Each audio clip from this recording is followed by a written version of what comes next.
प्रिय भक्तों, आज संध्या के समय यानी आज रात सोने से पहले इस दिव्य महाशक्तिशाली मंत्र का उच्चारण अवश्य करें। यदि आप ऐसा करते हैं तो शत्रु की बाधा पल भर में ही दूर होगी और जो आप मनोवांछित इच्छा मांगोगे वो पूरी हो सकती है।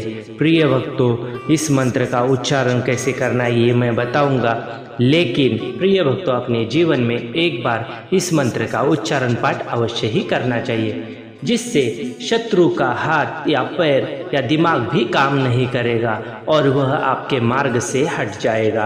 प्रिय भक्तों, दुष्ट पापी शत्रु की वजह से आपके जीवन में तकलीफें बहुत ज़्यादा हो चुकी है। दुष्ट पापी शत्रु नहीं चाहता कि आप जहाँ पे नौकरी कर रहे हो वो नौकरी आपको मिले, वह नौकरी आपसे छूट जाए। दुष्ट पापी लोगों की यही मंशा रहती है। प्रिय भक्तों, शत्रु यही चाहता है कि जो आप काम कर रहे हैं उस काम से आप हाथ धो। और प्रिय भक्तों, शत्रु आपको फंसाना चाहता है किसी न किसी झूठे मामले में, या आप जहां पे कार्य करते हैं वहां के लोगों के नज़रों के समक्ष आपको गिराना चाहता है उनकी नज़रों में। प्रिय भक्तों, शत्रु ने बहुत ज़्यादा आप पे बाधा की है, लेकिन शत्रु ये नहीं जानता है कि उसके कुकर्मों की सजा इन मंत्रों के द्वारा मिल जाएगी। ना ही हमें शत्रु के करीब जाना है, ना ही शत्रु को कुछ करना है। हमें बस दिन में जब भी समय मिले इस मंत्र का उच्चारण 108 बार अवश्य करना है। प्रिय भक्तों, जो भी भक्त पूरे श्रद्धा भाव से हनुमान जी महाराज का मंत्र उच्चारण करता है उस भक्त का भाग्य बदल देते हैं। प्रिय भक्तों, शत्रु की किसी भी प्रकार की बाधा हनुमान जी महाराज पल भर में ही दूर करते हैं। इस महामंत्र उच्चारण पाठ को 108 बार करने से हनुमान जी महाराज की कृपा शीघ्र ही प्राप्त होती है। शत्रु का किसी भी प्रकार का कलेश या शत्रु के वजह से जो भी हमारे कार्य रुक जाते हैं, इन सभी कार्यों में हमें सफलता वापस प्राप्त होती है। बस हमें हनुमान जी महाराज का मंत्र आज के दिन जाप करना है। यदि प्रिय भक्तों कुछ बातें याद रखें, जब भी आप मंत्र उच्चारण कर रहे हैं तो ये बातें किसी को ना बताएं। यदि आप इस मंत्र का लाभ लेना चाहते हैं तो मंत्र को सुनकर भी लाभ प्राप्त कर सकते हैं। और प्रिय भक्तों, यदि आपको लगता है कि शत्रु अति चालाक है तो उसको कभी भी ना बताएं कि आप कौन से धन के व्यवहार कर रहे हो, कहाँ पे अपना धन लगा रहे हो जहाँ पे आपको कार्य में सफलता मिलती है। ऐसे काम शत्रु को कभी भी ना बताएं।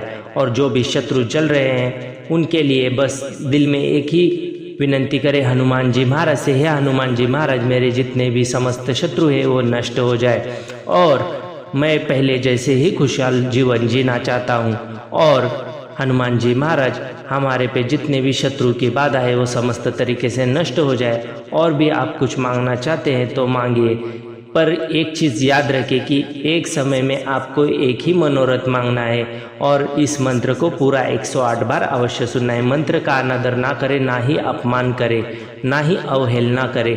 तो प्रिय भक्तों, इस मंत्र को पूरा सुने। ऐसे ही महान मंत्र चैनल को सब्सक्राइब अवश्य करें, इससे हमारी थोड़ी सी मदद होती है और हम आपके लिए और भी नए मंत्र लाते हैं। हमारा प्रण है कि हनुमान जी महाराज का मंत्र हर एक भक्त तक पहुँचे, तो आप ही इसमें सहायता कर सकते हैं। यदि आप चाहते हैं हनुमान जी महाराज के समक्ष आपकी अर्जी लगाई जाए तो कमेंट बॉक्स में 5 बार जय श्री राम अवश्य ही लिखे। तो प्रिय भक्तों, आज का मंत्र है ओम नमो हनुमते रुद्रावताराय सर्वशत्रु संवारणाय सर्वरोगहराय सर्ववशीकरणाय रामदूताय स्वाहा। ओम नमो हनुमते रुद्रावताराय सर्वशत्रु संवारणाय सर्वरोगहराय सर्ववशीकरणाय रामदूताय स्वाहा। ओम नमो हनुमते रुद्रावताराय सर्वशत्रु संवारणाय सर्वरोगहराय सर्ववशीकरणाय रामदूताय स्वाहा। ओम नमो हनुमते रुद्रावताराय सर्वशत्रु संवारणाय सर्वरोगहराय सर्ववशीकरणाय रामदूताय स्वाहा। ओम नमो हनुमते रुद्रावताराय सर्वशत्रु संवारणाय सर्वरोगहराय सर्ववशीकरणाय रामदूताय स्वाहा। ओम नमो हनुमते रुद्रावताराय सर्वशत्रु संवारणाय सर्वरोगहराय सर्ववशीकरणाय रामदूताय स्वाहा। ओम नमो हनुमते रुद्रावताराय सर्वशत्रुसंवारणाय सर्वरोगहराय सर्ववशीकरणाय रामदूताय स्वाहा। ओम नमो हनुमते रुद्रावताराय सर्वशत्रुसंवारणाय सर्वरोगहराय सर्ववशीकरणाय रामदूताय स्वाहा। ओम नमो हनुमते रुद्रावताराय सर्वशत्रुसंवारणाय सर्वरोगहराय सर्ववशीकरणाय रामदूताय स्वाहा। ओम नमो हनुमते रुद्रावताराय सर्वशत्रुसंवारणाय सर्वरोगहराय सर्ववशीकरणाय रामदूताय स्वाहा। ओम नमो हनुमते रुद्रावताराय सर्वशत्रुसंवारणाय सर्वरोगहराय सर्ववशीकरणाय रामदूताय स्वाहा। ओम नमो हनुमते रुद्रावताराय सर्वशत्रुसंवारणाय सर्वरोगहराय सर्ववशीकरणाय रामदूताय स्वाहा। ओम नमो हनुमते रुद्रावताराय सर्वशत्रुसंवारणाय सर्वरोगहराय सर्ववशीकरणाय रामदूताय स्वाहा। ओम नमो हनुमते रुद्रावताराय सर्वशत्रुसंवारणाय सर्वरोगहराय सर्ववशीकरणाय रामदूताय स्वाहा। ओम नमो हनुमते रुद्रावताराय सर्वशत्रुसंवारणाय सर्वरोगहराय सर्ववशीकरणाय रामदूताय स्वाहा। ओम नमो हनुमते रुद्रावताराय सर्वशत्रुसंवारणाय सर्वरोगहराय सर्ववशीकरणाय रामदूताय स्वाहा। ओम नमो हनुमते रुद्रावताराय सर्वशत्रुसंवारणाय सर्वरोगहराय सर्ववशीकरणाय रामदूताय स्वाहा। ओम नमो हनुमते रुद्रावताराय सर्वशत्रुसंवारणाय सर्वरोगहराय सर्ववशीकरणाय रामदूताय स्वाहा। ओम नमो हनुमते रुद्रावताराय सर्वशत्रुसंवारणाय सर्वरोगहराय सर्ववशीकरणाय रामदूताय स्वाहा। ओम नमो हनुमते रुद्रावताराय सर्वशत्रुसंवारणाय सर्वरोगहराय सर्ववशीकरणाय रामदूताय स्वाहा। ओम नमो हनुमते रुद्रावताराय सर्वशत्रुसंवारणाय सर्वरोगहराय सर्ववशीकरणाय रामदूताय स्वाहा। ओम नमो हनुमते रुद्रावताराय सर्वशत्रुसंवारणाय सर्वरोगहराय सर्ववशीकरणाय रामदूताय स्वाहा। ओम नमो हनुमते रुद्रावताराय सर्वशत्रुसंवारणाय सर्वरोगहराय सर्ववशीकरणाय रामदूताय स्वाहा। ओम नमो हनुमते रुद्रावताराय सर्वशत्रुसंवारणाय सर्वरोगहराय सर्ववशीकरणाय रामदूताय स्वाहा। ओम नमो हनुमते रुद्रावताराय सर्वशत्रुसंवारणाय सर्वरोगहराय सर्ववशीकरणाय रामदूताय स्वाहा। ओम नमो हनुमते रुद्रावताराय सर्वशत्रुसंवारणाय सर्वरोगहराय सर्ववशीकरणाय रामदूताय स्वाहा। ओम नमो हनुमते रुद्रावताराय सर्वशत्रुसंवारणाय सर्वरोगहराय सर्ववशीकरणाय रामदूताय स्वाहा। ओम नमो हनुमते रुद्रावताराय सर्वशत्रुसंवारणाय सर्वरोगहराय सर्ववशीकरणाय रामदूताय स्वाहा। ओम नमो हनुमते रुद्रावताराय सर्वशत्रुसंवारणाय सर्वरोगहराय सर्ववशीकरणाय रामदूताय स्वाहा। ओम नमो हनुमते रुद्रावताराय सर्वशत्रुसंवारणाय सर्वरोगहराय सर्ववशीकरणाय रामदूताय स्वाहा। ओम नमो हनुमते रुद्रावताराय सर्वशत्रुसंवारणाय सर्वरोगहराय सर्ववशीकरणाय रामदूताय स्वाहा। ओम नमो हनुमते रुद्रावताराय सर्वशत्रुसंवारणाय सर्वरोगहराय सर्ववशीकरणाय रामदूताय स्वाहा। ओम नमो हनुमते रुद्रावताराय सर्वशत्रुसंवारणाय सर्वरोगहराय सर्ववशीकरणाय रामदूताय स्वाहा। ओम नमो हनुमते रुद्रावताराय सर्वशत्रुसंवारणाय सर्वरोगहराय सर्ववशीकरणाय रामदूताय स्वाहा। ओम नमो हनुमते रुद्रावताराय सर्वशत्रुसंवारणाय सर्वरोगहराय सर्ववशीकरणाय रामदूताय स्वाहा। ओम नमो हनुमते रुद्रावताराय सर्वशत्रुसंवारणाय सर्वरोगहराय सर्ववशीकरणाय रामदूताय स्वाहा। ओम नमो हनुमते रुद्रावताराय सर्वशत्रुसंवारणाय सर्वरोगहराय सर्ववशीकरणाय रामदूताय स्वाहा। ओम नमो हनुमते रुद्रावताराय सर्वशत्रुसंवारणाय सर्वरोगहराय सर्ववशीकरणाय रामदूताय स्वाहा। ओम नमो हनुमते रुद्रावताराय सर्वशत्रुसंवारणाय सर्वरोगहराय सर्ववशीकरणाय रामदूताय स्वाहा।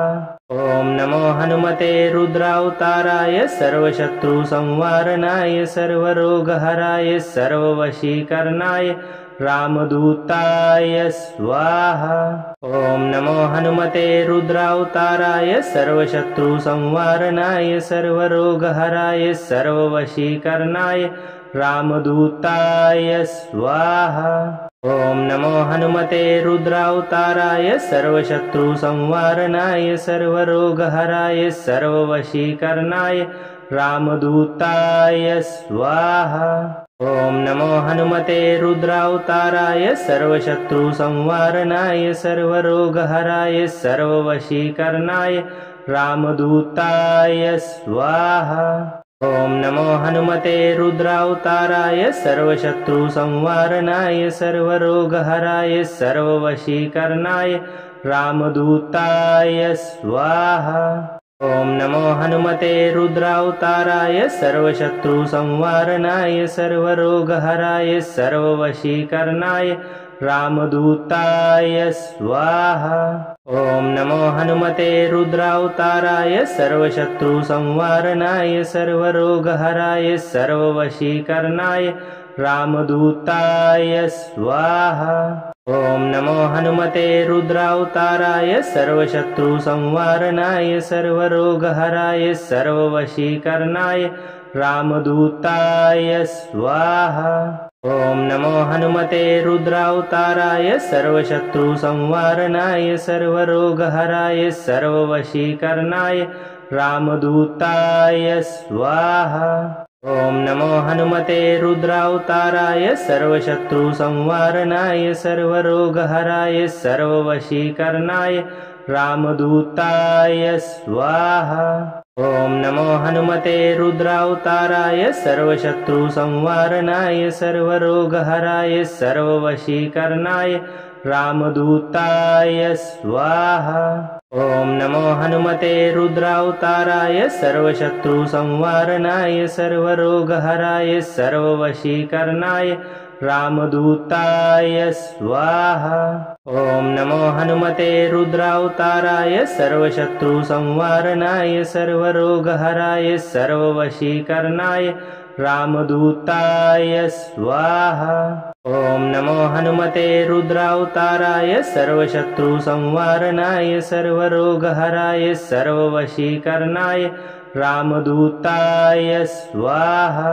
ओम नमो हनुमते रुद्रावताराय सर्वशत्रुसंवारणाय सर्वरोगहराय सर्ववशीकरणाय रामदूताय स्वाहा। ओम नमो हनुमते रुद्रावताराय सर्वशत्रुसंवारणाय सर्वरोगहराय सर्ववशीकरणाय रामदूताय स्वाहा। ओम नमो हनुमते रुद्रावताराय सर्वशत्रुसंवारणाय सर्वरोगहराय सर्ववशीकरणाय रामदूताय स्वाहा। ओम नमो हनुमते रुद्रावताराय सर्वशत्रुसंवारणाय सर्वरोगहराय सर्ववशीकरणाय रामदूताय स्वाहा। ओम नमो हनुमते रुद्रावताराय सर्वशत्रुसंवारणाय सर्वरोगहराय सर्ववशीकरणाय रामदूताय स्वाहा।